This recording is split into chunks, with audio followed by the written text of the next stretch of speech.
Halo semuanya. Saya membuat video ini dengan tujuan untuk menginformasikan kepada kalian semua hasil rangkaian event KTT G20 di Denusa Dua Bali. Tapi sebelum saya melanjutkan, izinkan saya memperkenalkan diri terlebih dahulu. Perkenalkan, nama saya Cahya Rivaldi. Saya berasal dari SMKN 1 Jember, jurusan Usaha Perjalanan Wisata kelas 12. Berikut hasil rangkaian event KTT G20 di Denusa Dua Bali. Presiden Republik Indonesia Joko Widodo secara resmi telah membuka konferensi tingkat tinggi atau biasa disebut dengan KTT G20 di Denusa Dua Bali pada tanggal 15 November 2022. Kegiatan ini diselenggarakan pada tanggal 15 November sampai 16 November 2022, dihadiri oleh 37 peserta yang terdiri dari pemimpin negara G20 dan tamu undangan. ITDC telah menunjukkan kesiapan dan dukungan penyelenggaraan event KTT G20 yang mengangkat tema Recover Together, Recover Stronger. Ini dengan mempersiapkan dan memaksimalkan kawasan Denusa Dua sebagai tempat penyelenggaraan side event dan akomodasi bagi para delegasi. Kawasan pariwisata di Denusa Dua Bali yang dikelola oleh PT Pengembangan Pariwisata Indonesia Persero atau Indonesia Tourism Development Corporation atau biasa disebut dengan ITDC, BUMN, pengembang dan pengelola kawasan pariwisata di Indonesia, sukses menjadi tuan rumah penyelenggaraan rangkaian event KTT G20 dan akomodasi delegasi KTT G20. Sukses menjadi tuan rumah penyelenggaraan rangkaian event KTT G20 dan akomodasi delegasi KTT G20. Denusa Dua sendiri saat ini memiliki 19 hotel atau setara dengan kurang lebih 4.800 kamar yang beroperasi di masa pandemi, serta fasilitas MICE yang mampu menampung lebih dari 20.000 delegasi. Melengkapi fasilitas akomodasi dan MICE ini, di Denusa Dua Bali juga terdapat atraksi seperti pusat perbelanjaan Bali Collection, Museum Pasifika, serta Bali Nusa Dua Theater. Fasilitas lain yang juga tersedia adalah rumah sakit internasional dan lapangan golf 18 holes.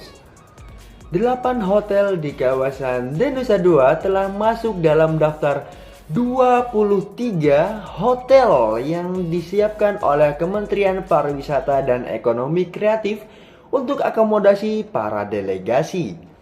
Kedelapan hotel kawasan Denusa Dua yang ditunjuk tersebut adalah The Laguna A Luxury Collection Resort and Spa Nusa Dua Bali, Grand Hyatt Bali, The St. Regis Bali Resort, Melia Bali, Merusaka Nusa Dua, The Westin Resort Nusa Dua Bali, Sofitel Bali Nusa Dua Beach Resort, dan Nusa Dua Beach Hotels and Spa Bali. The Westin Resort Nusa Dua Bali dipilih sebagai lokasi media center KTT G20, sementara Sofitel Bali Nusa Dua Beach Hotel dan Museum Pasifika sebagai lokasi spouse program atau side event yang diselenggarakan pada 15 November 2022. Spouse program yang mengangkat tema The Journey Indonesian Sustainable Living Culture sebagai bagian dari rangkaian KTT G20 Indonesia yang disiapkan bagi para pendamping kepala negara yang bertujuan menguatkan komunikasi dan sosialisasi antar peserta. General Manager Denusa Dua, I Gusti Ngurah Ardita mengatakan, kalau ITDC mengelola kawasan Denusa Dua merasa bangga karena dapat mendukung penyelenggaraan KTT G20 di mana side event spouse program diselenggarakan di destinasi yang kami kelola. Beliau juga menyampaikan bahwa kami yakin penyelenggaraan event internasional Denusa Dua menjadi bagian dari upaya berkelanjutan dari semua pihak untuk mempromosikan pariwisata dan mempercepat pemulihan ekonomi di Bali, serta menunjukkan kesiapan Denusa Dua sebagai venue event internasional. Berbagai persiapan telah dilakukan ITDC untuk mendukung kesuksesan KTT G20 ini, antara lain adalah persiapan protokol CHSE atau Clean Lines, Health, Safety, Environment, Sustainability, kesiapan dan keamanan venue, dan juga kerjasama dengan hotel-hotel di Denusa Dua terkait akomodasi, undangan, dan delegasi. ITDC akan terus berupaya untuk meningkatkan pelayanan serta mempersiapkan kawasan menjadi lebih baik untuk menyambut penyelenggaraan event internasional lainnya.